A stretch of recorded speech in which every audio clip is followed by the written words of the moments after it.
dikasih sama adikku guys, di review ya, di mana posisi ini saya review.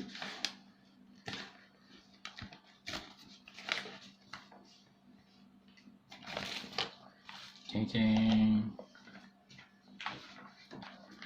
ini porsi 3 orang ya.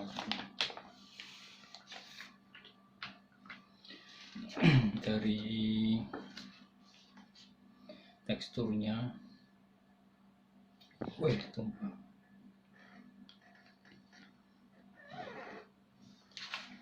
Teksturnya ini tekstur nasi goreng, kayaknya enak ini. Warnanya aku dirasani sing bakul ya. Ini warnanya guys, warna nasi goreng, karena soalnya banyak nasi goreng warnanya yang pucat, ada yang terlalu merah juga ada, terlalu banyak saus, atau mungkin nggak pakai saus sama sekali juga ada, macam-macam. Nah ini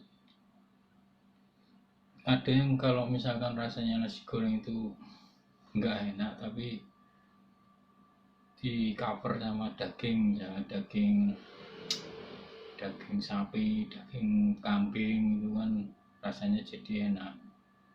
Atau mungkin di cover sama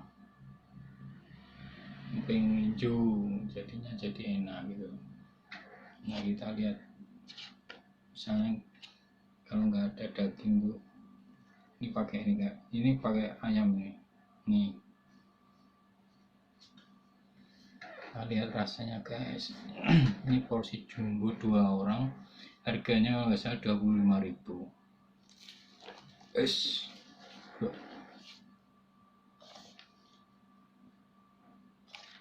Aduh. Careful guys.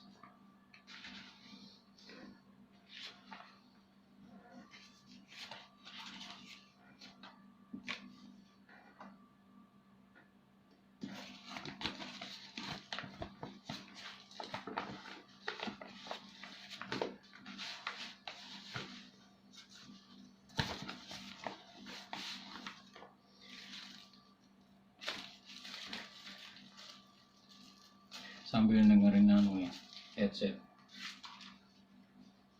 sambil lagu.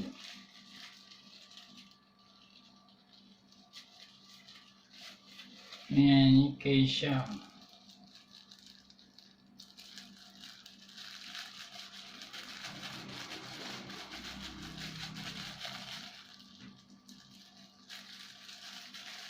Keisha Lefronka. Jenenge angel.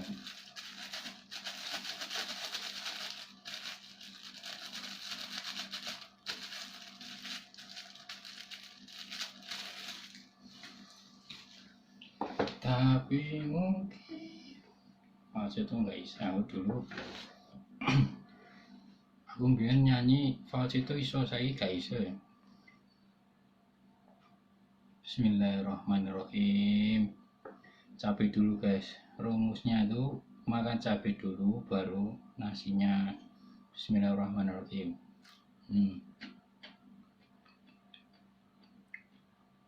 Cabainya nggak pedes, nggak mempan. Bismillah.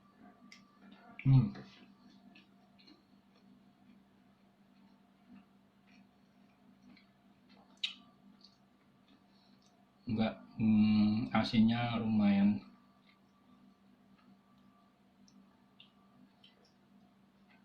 Enggak begitu asin banget gitu, enggak terlalu enggak asin, tapi sedengan. Oke, lanjut ya, dapat daging.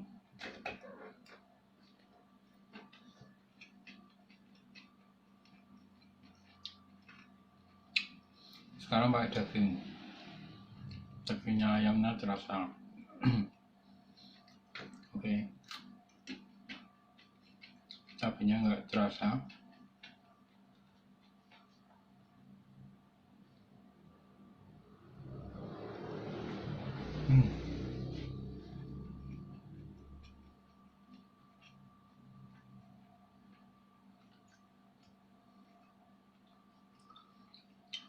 senyuman di depan mereka. Tuhan, oh nyanyi kan?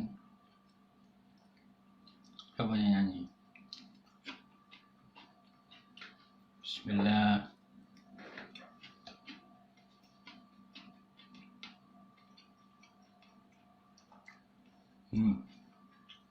Josh, mantap.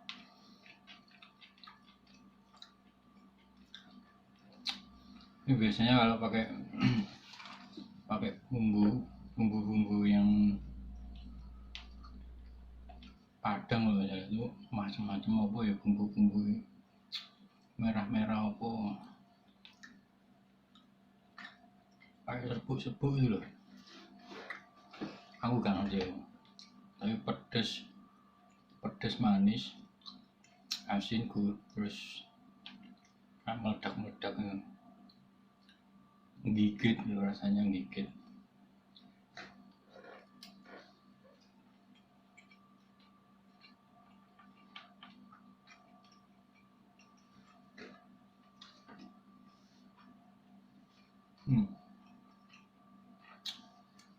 Oke. Bismillahirrahmanirrahim.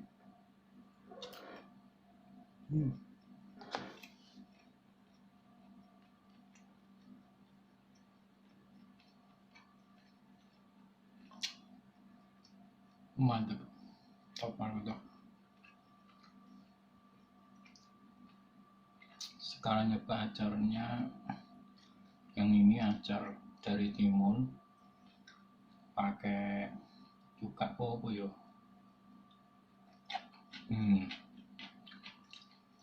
Oke.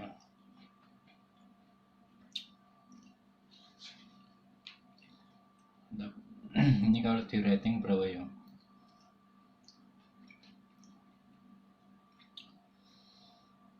8,5, sekitar 8,5, 9 lah, segitu.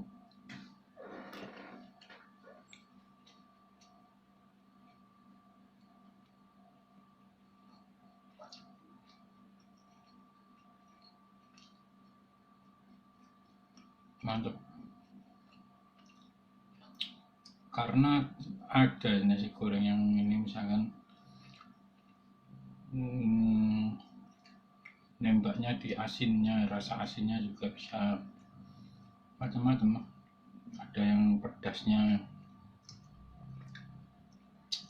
ada yang pakai daging tercover.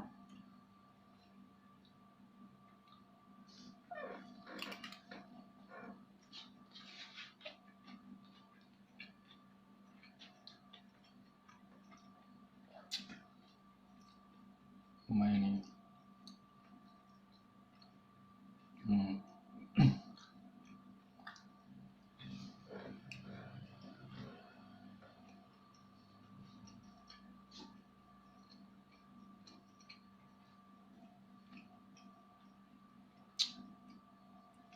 Ini kalau naik gunung, satu tenda 2-3 orang, dingin, cuaca dingin, kena hujan, badai, terus petir-petir itu kan, geluduk, makan nasi goreng wis kondisi perut lapar, kedinginan, basah kuyup habis hujan-hujan. Terus minumnya jahe, susu, kopi. Nah kayak ini cocok ini.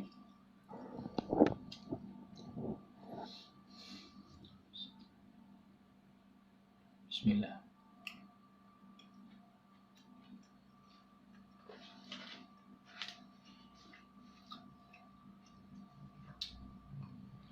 Tapi kebanyakan kalau naik gunung itu makannya pasti Indomie.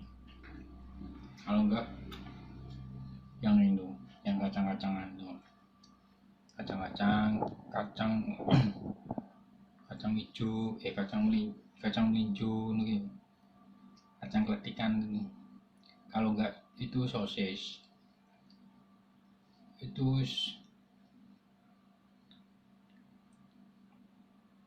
pakemnya naik gunung itu.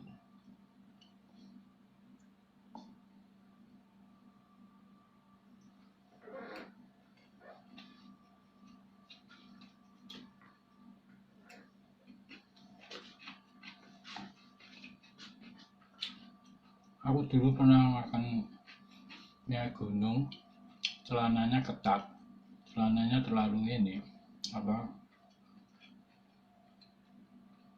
terlalu sesek gitu. Tak benekno, kan ada benekno celana lapangan, namanya celana Medan, celana lapangan. Tak benekno, kondisi perut kan tertekan gitu, habis makan banyak. Terus tak buat pakai jalan, habis itu kepala pusing, pengen nggak enak rasanya. Nah itu biasanya kalau gitu solusinya ya itu, kalau pakai celana jangan terlalu sesek gitu, nanti biar peredaran darahnya biar lancar. Itu yang sering bikin orang pusing pandai gunung itu, celana terlalu sesek.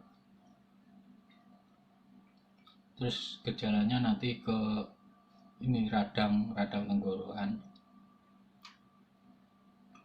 bikin sariawan.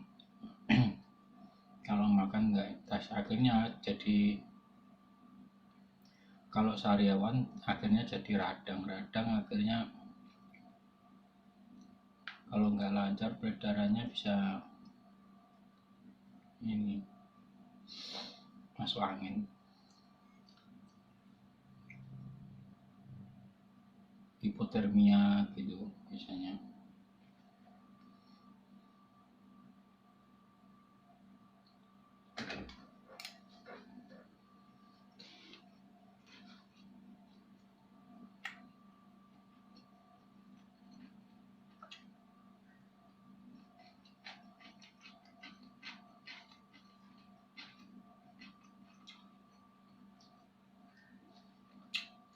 Orang sekarang tuh pemberani kendel kan. Kalau zamanku dulu naik gunung sendirian tuh takutnya setengah mati. Aku naik gunung sendiri juga takut. Ya kemarin aku naik sendiri Solo, tiktokan, tahun nggak salah 1 tahun yang lalu salah. Pengennya itu berangkat pagi, pulangnya sore. Rekor aku dulu itu zaman tahun 2009 kalau salah, sama temanku berangkat minggu pagi jam 5 dari posko. Dulu aturannya nggak kayak gini, sekarang aturannya berangkat dari jam 8, kalau itu jam 5 pagi bisa. Kalau dulu nggak bayar, sekarang bayar, bedanya itu. Dulu nggak ada, kalau hari-hari libur dulu loket itu bebas, orang naik gunung nggak masalah, nggak bayar nggak masalah. Sekarang bayar, lebih teratur. Dulu zaman tahun 2009 naik gunung kedua gitu sama teman pabrik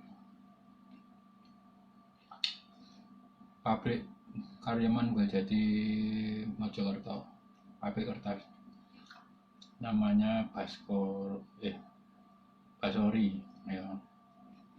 Aku rekor tercepat ya sama dia itu, naik Gunung Lawu berangkat jam 5 pagi,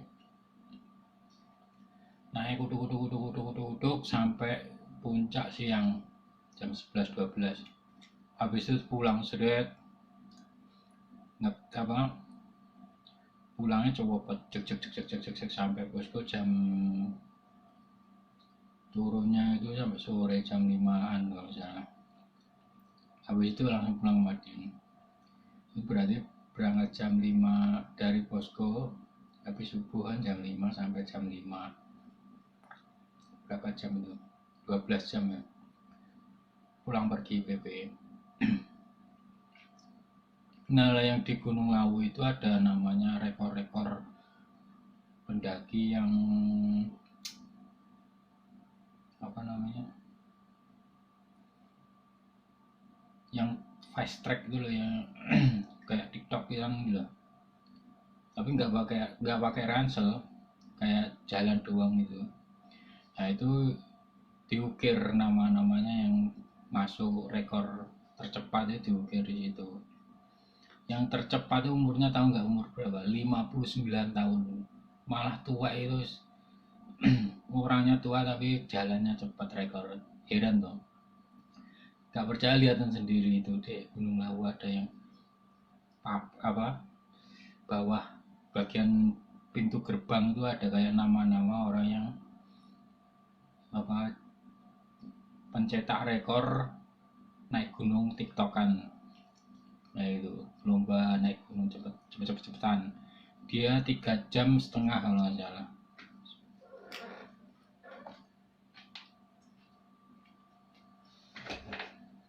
Bayangin Melayu pos 1, 2, 3, 4, 5, 6 Melayu 3,5 jam.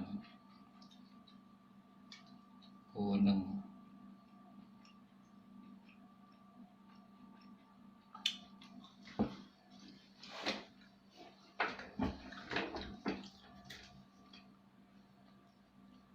kok jadi ke naik gunung ya, ini nasi goreng kok melintangnya naik gunung. Bismillah.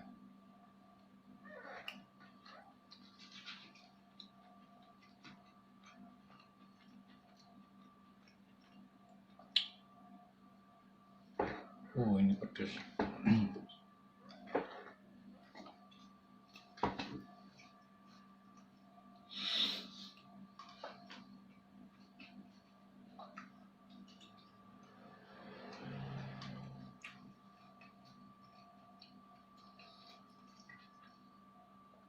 Aku kalau naik gunung itu takutnya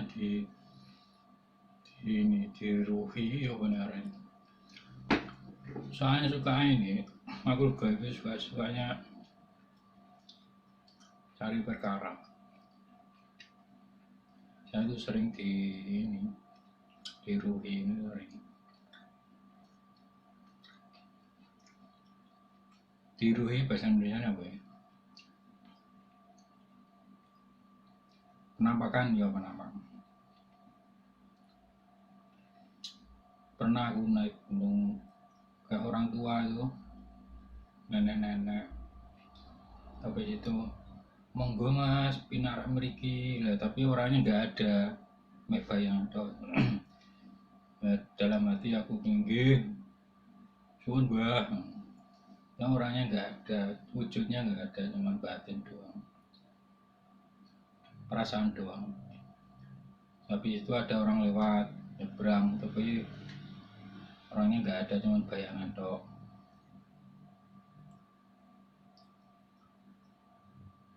Macam-macam, ada suara-suara aneh kayak suara-suara kayak suara ya kingkong, kingkong monyet suaranya aneh di gunung kan, kayak tapi babi hutan juga nggak mungkin ya, suaranya kayak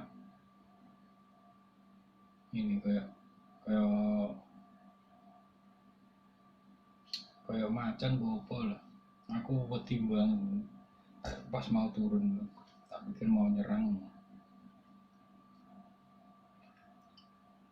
jangan penampakan.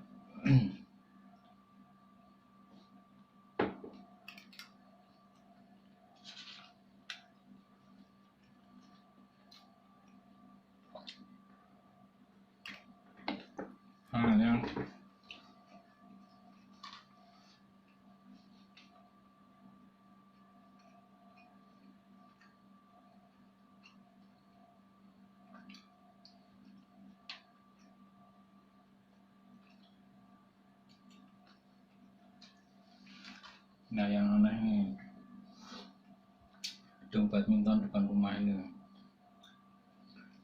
orang lain nggak dengar tapi aku dengar waktu pagi-pagi itu penampakan kayak anak kecil seumuran SMP, kalau saya SD SMP umur 12, 10 sampai 15 tahunan. Sepeda motor kan di rumah ini ya, tahu-tahu cucu suarane di gedung badminton tuh ngebel sambil ngebel, terus itu yang makhluk halusnya itu jinnya itu ketawa-ketawa sambil ngebel motorku din din din, terus ketawa ngakak gitu. Gue tak pikir motorku di rumah sini, tapi kok cucu deh gedung badminton. Katanya sopo izin juga. Terus aku tak lihat motorku masih di rumah, di dalam penampakan. Terus muncul lagi penampakan 2 kali lagi, itu yang jinnya itu, makhluk halusnya itu di depan pagar itu ketawa-ketawa, ngeri guys. Ada itu, sebenarnya ada, kalau kalian bisa lihat.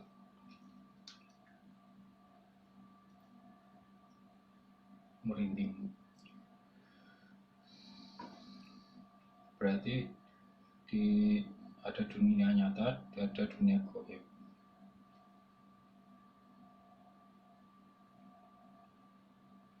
Tapi tetap menang sama sama ya, yang menang tetap goib.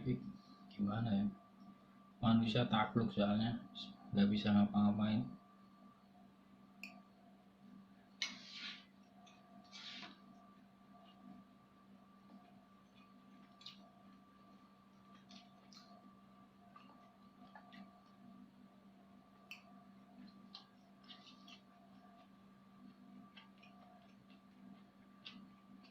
hmm.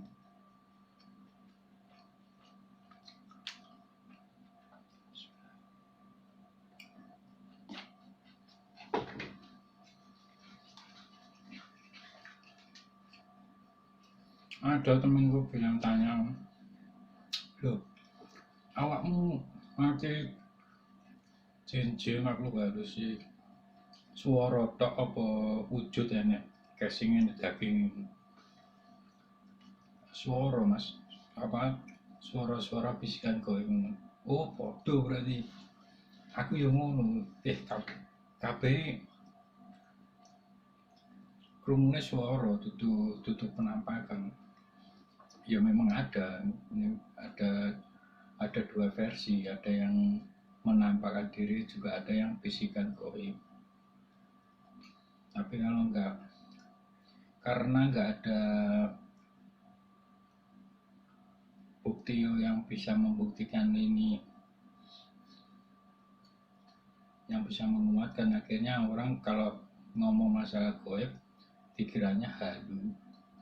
Terus kadang, wah saya dapat bisikan goib mas pak dari sini, terus saya disuruh gini gini gini, gono gini gini gini gitu, malah ketangkap polisi. Soalnya pikirannya kan logika.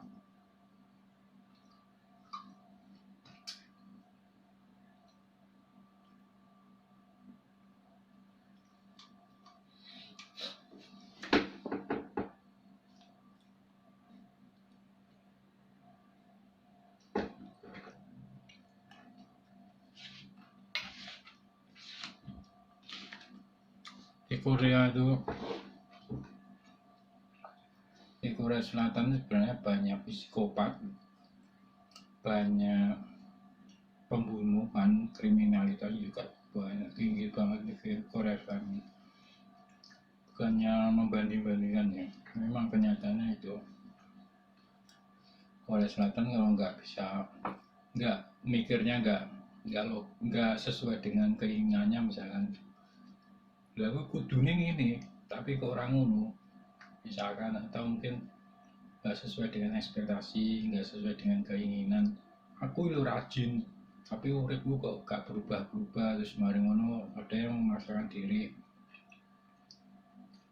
Lu awak ada yang memaksakan diri untuk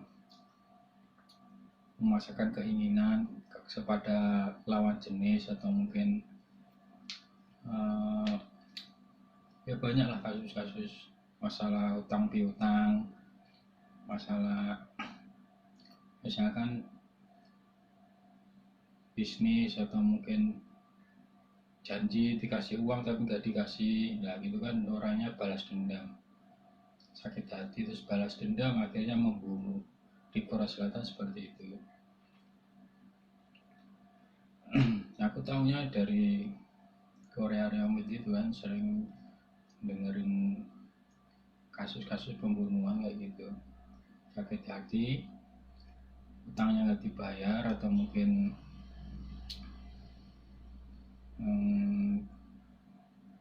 memaksakan keinginan tapi nggak dipenuhi, atau mungkin psikopat,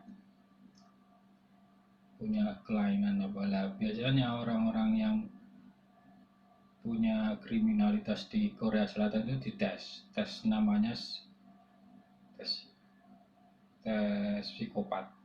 Itu kalau durasinya di atas 20 ke atas atau 15 ke atas sampai 40 beberapa lagi, misalkan pembunuhan berantai, ada yang membunuh satu terus kemudian membunuh lagi berantai kan, seolah-olah kan dia kayak kerasukan atau mungkin nggak puas membunuh satu, nggak puas membunuh lagi dan seterusnya. Orang yang seperti itu, pembunuh berantai itu, dengan sadar atau tidak sadar,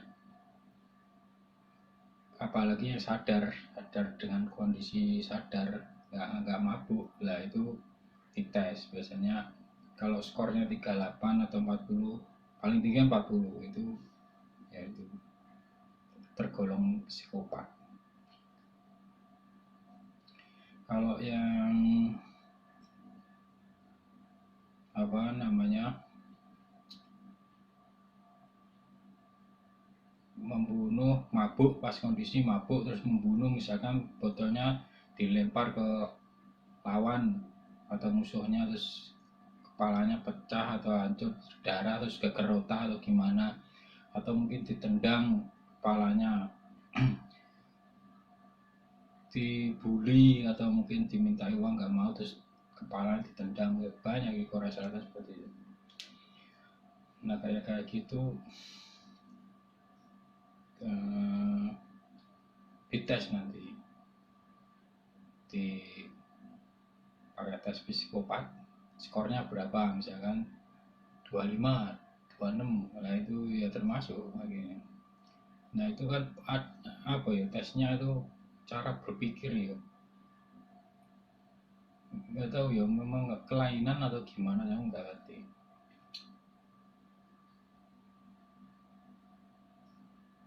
Misalkan cara berpikirnya orang psikopat itu gimana ya, orang itu misalkan masuk ke toko beli apa terus nungguin, yang psikopat itu nungguin sampai keluar dari toko baru itu diserang, nyerang, ya kayak gitu.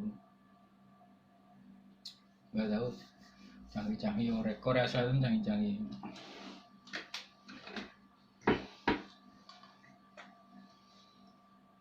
Bismillah.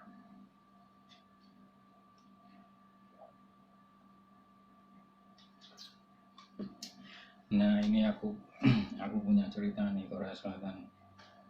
Dulunya itu Korea Selatan sebenarnya negara miskin tahun 1950-an.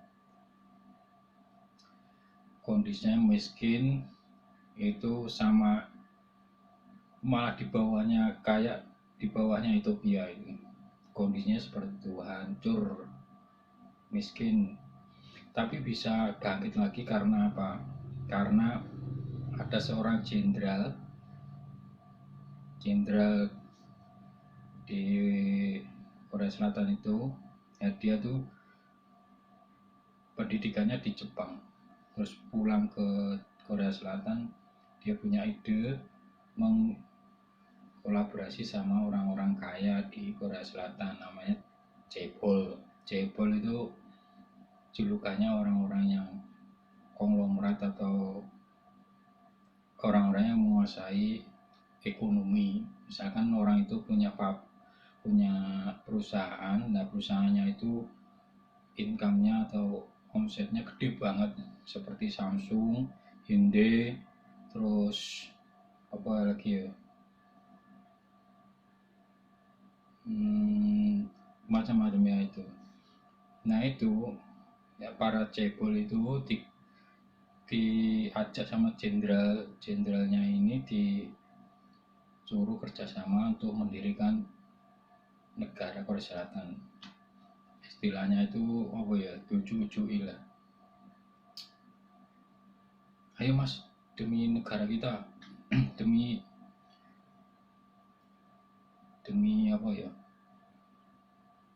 demi persatuan dan kesatuan Korea Selatan, demi rakyat banyak mas, ayo kita bantu negara kita. Nah itu kan doktrinnya seperti itu.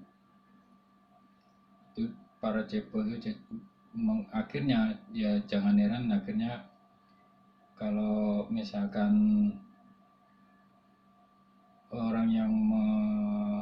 orang para cebol itu kan misalkan kena masalah, misalkan kena kasus, misalkan bosnya Hyundai atau bosnya Samsung ya, itu terbukti kena kasus penyuapan misalkan, harusnya kan dipenjara 12 tahun atau 15 tahun. Akhirnya dia kena remisi, kena korting tahanan, turun, malah bahkan dibebaskan bersyarat. Akhirnya malah bebas tanpa bersyarat. Gara-gara apa? Perusahaannya itu sangat berpengaruh di negara Korea Selatan, karena perusahaannya itu sahamnya atau itu berpengaruh besar pada perekonomian Korea Selatan. Tanpa dia misalkan ya, karena dia juga membantu perekonomian Korea Selatan itu biar berputar. Akhirnya ya hukum, kalau di Korea Selatan hukum bisa kalah dengan ini ya, kalah dengan uang.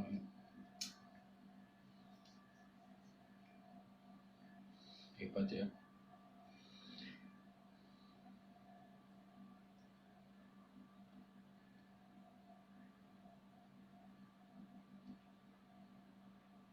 Di Jepang juga gitu, sama. Di Jepang itu juga menggait orang-orang yang kaya, dikumpul, diajak kerjasama untuk memajukan negaranya biar maju, biar berkembang.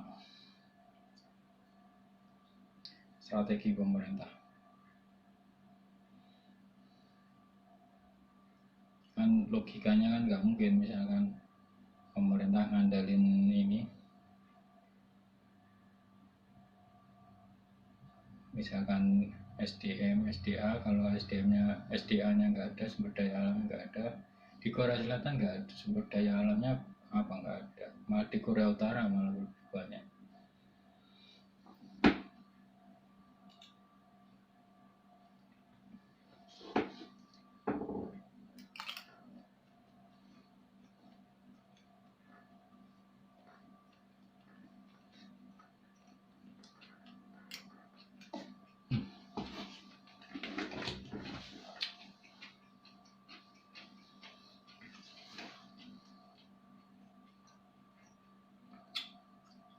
Nah itu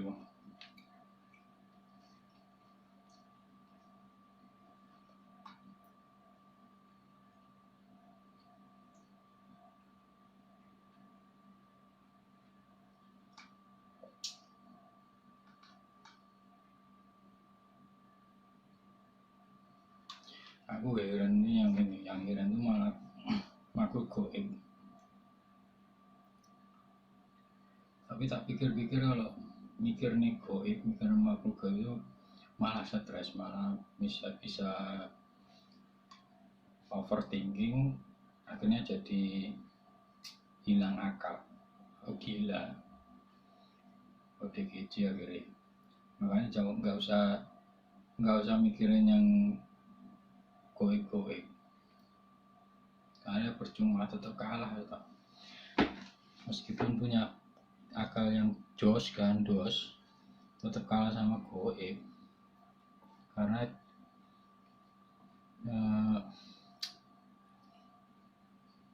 ya itu di balik layarnya ya tetap goib.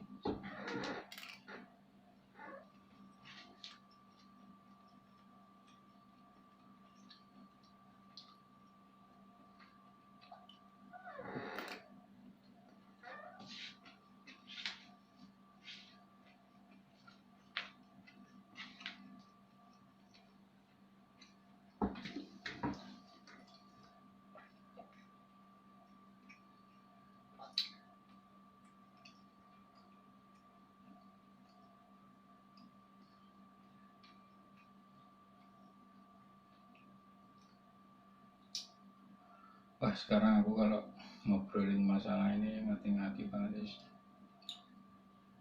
Kancaku tak jak omong masalah Isra Mi'raj. Dari ini kiai-kiai yang Nabi Muhammad dulu pakai buruk, terus dari Mekah ke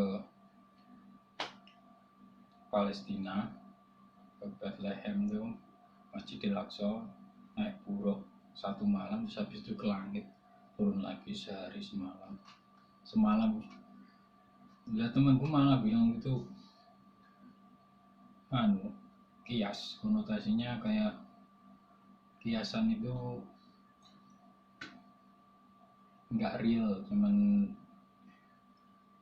penafsiran aja, tafsir Al-Quran nanti tafsirnya gini-gini, realitanya itu Nabi Muhammad nggak naik, atau mungkin malah sama Aisyah itu di rumah. Makanya aku ngati-ngati saya yang benar yang mana, itu tafsir atau Israiliyat atau hiperbola. Di Al-Quran juga ada, bingung. Terus masalah ini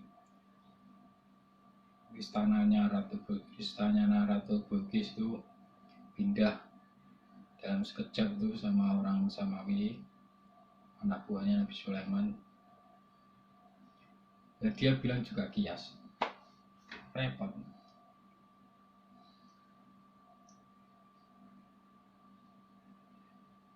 Astagfirullah.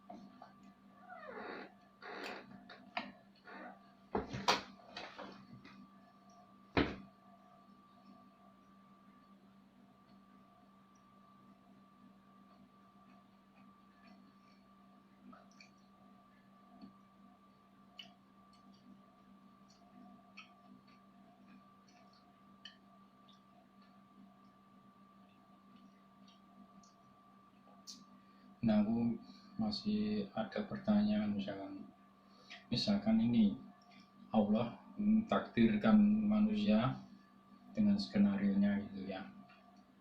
Si A ditakdirkan Allah skenario-nya jadi orang baik, misalkan. Si B ditakdirkan Allah skenario-nya jadi orang jahat. Tapi si B ini ingin berubah, misalkan punya keinginan dalam hati kecilnya itu berubah, akhirnya dia istighfar terus tiap hari, istighfar sampai bertahun-tahun kan, sholatnya rajin, itu bisa nggak ya mengalahkan takdirnya Allah, skenario-nya itu ya? Atau mungkin takdir bisa diubah-ubah? Apakah takdir bisa diedit? Apakah skenario-nya Allah bisa diedit atau enggak? Atau mungkin ada namanya saling berkaitan satu sama lain, misalkan dia ingin jadi baik lagi karena dia itu berkaitan satu sama lain, ada kayak ngeling apa ya ngarannya, saya kira jadi karakternya jadi jahat lagi. Dia aja nih pengen jadi orang baik hati kecilnya, tapi balik lagi karena ada saling berkaitan tadi ya, ngelin ya, kayak terjebak dalam suatu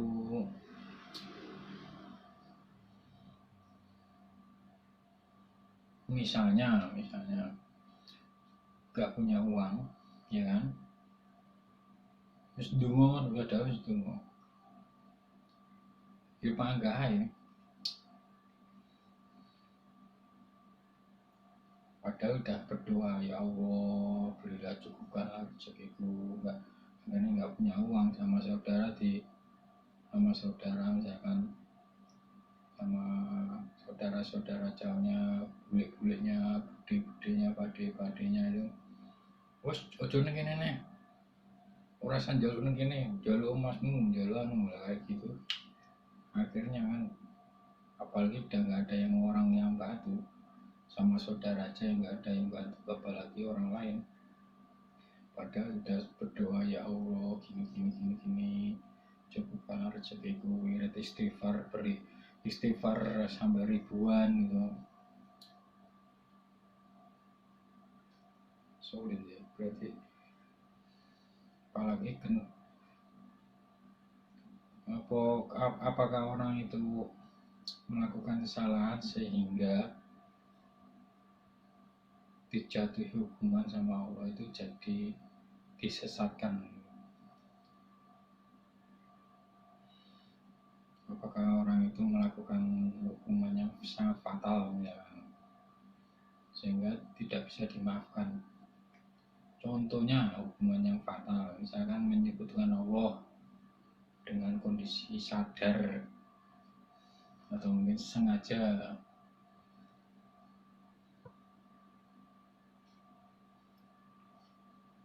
Bingung ya, orang ngobrol kayak gini nih kayak wayang dilakoni atau ngobrol dengan akal kondisi sadar sendiri. Sampai bingung. Bismillah.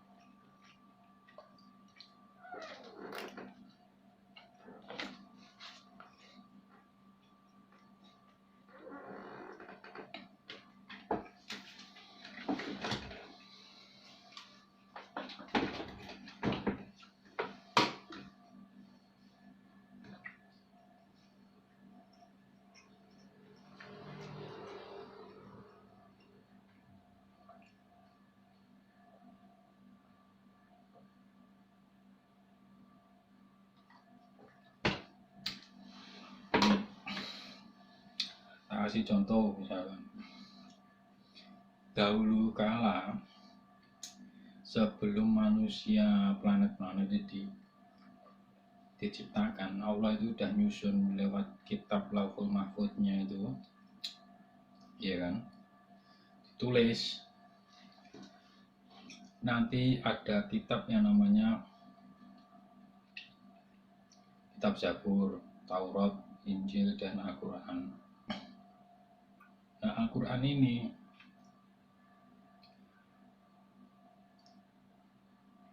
adalah kitab yang terakhir, amandemennya dari kitab-kitab sebelumnya. Nah, Al-Quran ini ada yang nama ceritanya Fir'aun. Otomatis Allah itu sendiri menuliskan Al-Quran, yang menuliskan kisah Fir'aun di dalam Al-Quran itu jauh-jauh sebelumnya, di zaman ajali, di zaman sebelum manusia dan alam semesta ini diciptakan. Jadi udah di planning sama Allah, ini suatu saat Fir'aun akan jadi aktor antagonis misalkan, itu memang sengaja sama Allah. Tetapi seolah-olah di satu sisi Fir'aun yang disalahkan. Jadi kalau horizontal ini seolah-olah Fir'aun yang salah, tapi kalau di balik layar memang sengaja Firaun dijadikan antagonis gitu. Soalnya ya di jauh-jauh sebelumnya di zaman Ajal itu ditulis lewat kitab Al-Quran nanti Firaun jadi antagonis gitu. Nah itu yang terkenal misalkan kayak nabi-nabi 25 nabi atau mungkin orang-orang yang anaknya Nabi Nuh, Kan'an itu, terus Habil itu yang bunuh saudara sendiri, terus yang membunuh nabi-nabi macam-macam, kaum Lut, terus kaum banyak lah. Nah, itu sama Allah memang sengaja ini jadi antagonis, ini jadi protagonis. Nah, apakah manusia yang salah atau memang Allah sengaja itu menciptakan dua sisi yang baik dan satu sisi yang baik dan satu sisi yang buruk.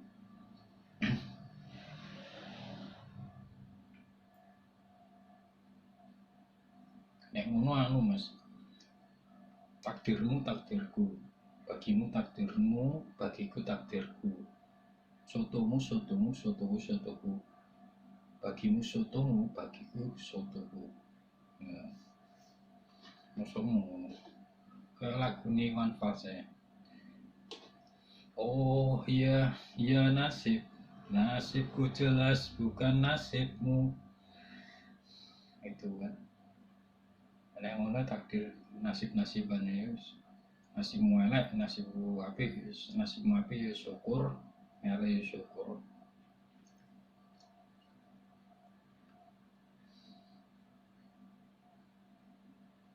Apakah itu namanya ketetapan ataukah bisa berubah di suatu saat atau soalnya aku merasa ini kayak sekarang enggak seperti dulu, enggak logis.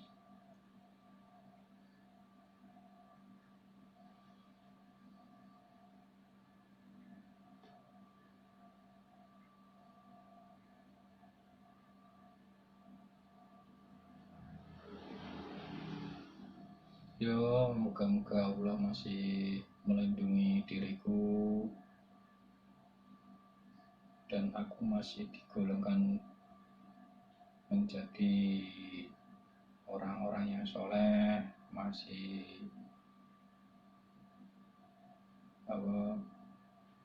mau sholat, masih mau mencari rezeki, sehat, bisa masuk surga, amin.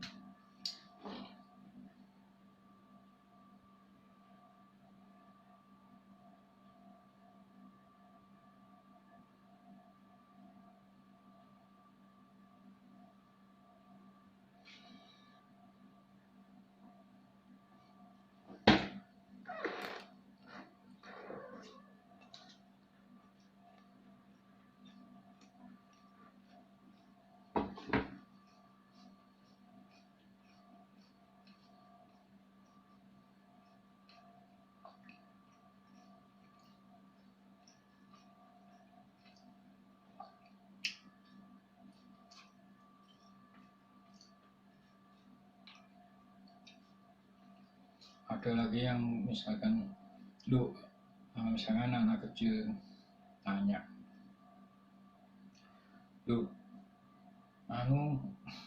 Pak Guru, Bu Guru, misalkan Tuhan itu nggak makan ya, apa nggak lapar itu?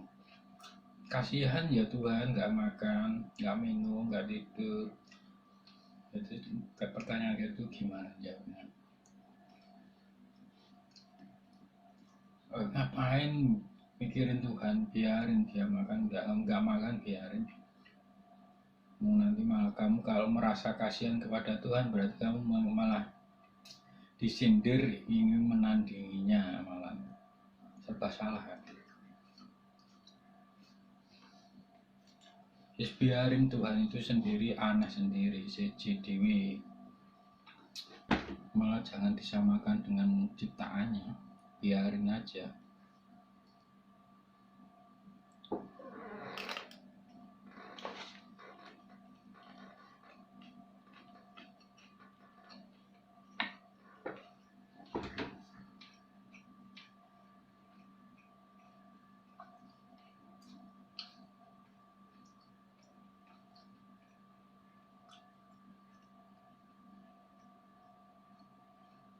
Tuhan Allah itu sekarang di mana, Pak Guru?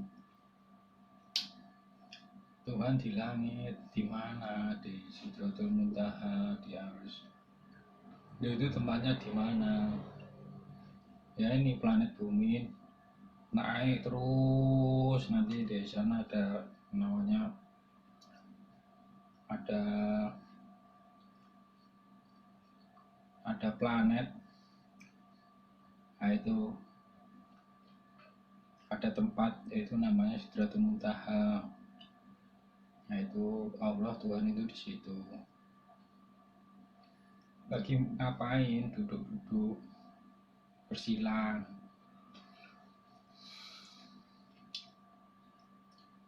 Atau enggak ini inspeksi. Lagi sidak. Allah lagi sidak. Kan pertanyaan-pertanyaan yang susah dijawab. Allah di mana? Tuhan di mana? Allah ada di mana-mana. Wah, berarti Allah banyak.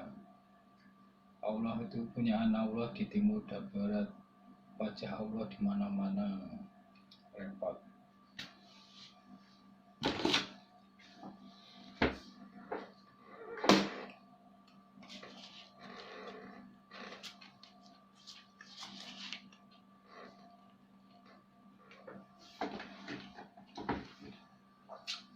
Allah kok nggak punya casing, Pak Guru, Bu Guru.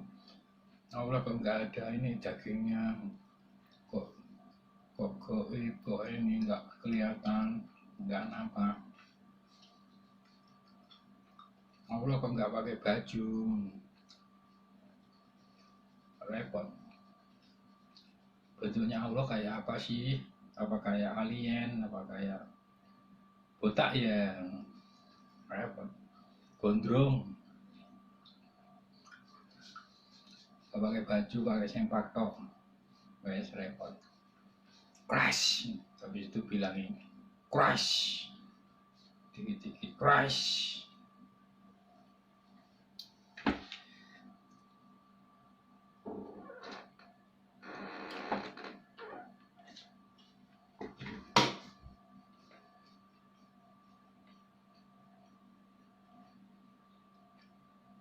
Makan sandwich, ya kan? Atau mungkin nasi goreng atau kebab. Crash sandwich.